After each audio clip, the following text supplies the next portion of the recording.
Bom dia, boa tarde, boa noite, estudante. Vamos fazer juntas questões sobre o modelo atômico de Rutherford do Plano de Estudo Tutorado de Minas Gerais?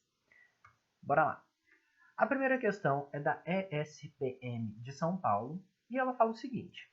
O átomo de Rutherford, que foi datado ali em 1911, foi comparado ao sistema planetário. O núcleo atômico representa o Sol e a eletrosfera seriam os planetas. Eletrosfera é a região do átomo que, bom, ela contém as partículas de carga elétrica negativa? Sim, ela contém as partículas de carga elétrica negativa. Já encontramos a resposta correta. Ela contém as partículas de carga elétrica positiva? Não, essas partículas elas se encontram no núcleo. Assim como os nêutrons, então a letra C também seria o núcleo.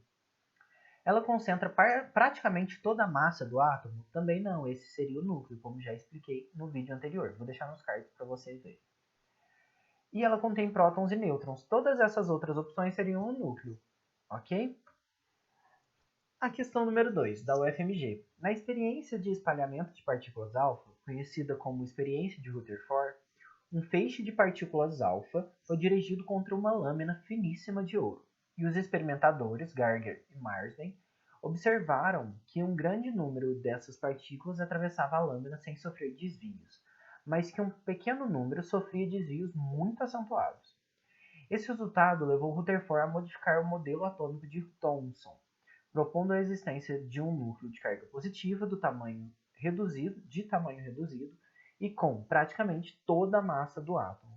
Assinale a alternativa correta que apresenta o resultado que era previsto para o experimento de acordo com o modelo de Thomson. Essa questão é um pouco complicada, né? A gente tem que imaginar como seria esse modelo atômico de Thomson e como que as partículas alfa se comportariam com ele. Então vamos lá, o modelo atômico de Thomson, ele tem essa então massa gelatinosa, né? Ele é composto por essa massa gelatinosa, onde tem partículas negativas incrustadas nele. Então, apesar de ser uma massa gelatinosa, teoricamente permeável, essa massa gelatinosa ela tem carga positiva, assim como as partículas alfa. Então, as partículas alfa, a maior parte dessas partículas alfa, elas se chocariam e retornariam. Seria então o oposto ao que aconteceria no modelo atômico de Rutherford. E algumas das partículas alfa poderiam passar sim por esse modelo atômico, por essa folha, se o modelo atômico fosse de Thomson. Mas só aquelas que encontrassem, por exemplo, elétrons incrustados. Então a resposta correta é a letra D, que a totalidade das partículas ricochetearia ao se chocar contra uma lâmina de ouro, sem conseguir atravessá-la. Porque essa lâmina de ouro seria basicamente composta por uma massa gelatinosa positiva com pequenas cargas negativas nela. Então a maior parte, a totalidade, né, ela voltaria por conta dessa massa gelatinosa que seria impossível de ser passada por outras partículas positivas. Vamos lá para a questão número 3. E ela fala assim, em um átomo com 22 elétrons e 26 nêutrons, seu número atômico e número de massa são, respectivamente. Olha, o número atômico é o número de prótons, então a gente não tem ele tão facilmente na questão. Mas a gente é interessante a gente pensar que o átomo ele sempre é neutro, a não ser que a questão ou a representação dele demonstre outra coisa. Então, se o átomo é neutro, a gente tem que pensar que o número de elétrons é igual ao número de prótons. Então, o número atômico também vai ser 22, assim como o número de elétrons. Já o número de massa seria, então, o somatório do número de prótons, que é 22, com o número de nêutrons, que é 26. Então, a resposta correta seria a letra E, então o número atômico 22 e o número de massa 48, que é 22 mais 26. Mais uma questão nesse sentido. O número de prótons, nêutrons e elétrons representados por, né, essa parte aí, respectivamente.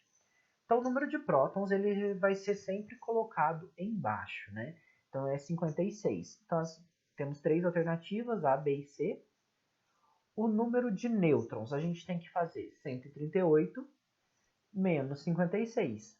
E aí a gente tem que é 82. Então ainda continuamos com as 3 opções ali para marcar. Mas agora vem a pegadinha da questão. Esse elemento bário aí, ele está com carga 2+. Essa carga 2+, quer dizer que a gente tem 2 prótons a mais do que temos de elétrons. Então, a gente vai ter 50.